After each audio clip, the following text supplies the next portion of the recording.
காட்டிலே வாழ்ந்து கனவாய் போனவள் நாட்டிலே பிறந்து வளர்ந்தாளே. நாளாகி வேளையும் வந்ததும் நங்கையும் புறப்பட்டு சென்றாளே.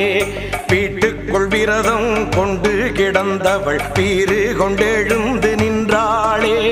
வீணப்பயல்களின் ஆணவம் போக்கி வெற்றி கொடி கட்டச் சென்றாளே. அக்கிரமம் செஞ்ச அந்த பயல்களை நிக்கிரகம் பண்ண வந்தாளே. ஆதி பராசக்தி போலிங்கே வந்திவ நீதிய காத்து ஜெயிப்பாளோ.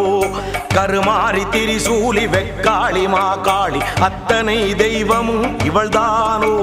ஆத்திரம் கொண்டந்த பேய்களை கொன்றொரு சூத்திரம் சொல்ல வந்தாளோ. புது சூத்திரம் சொல்ல வந்தாளோ.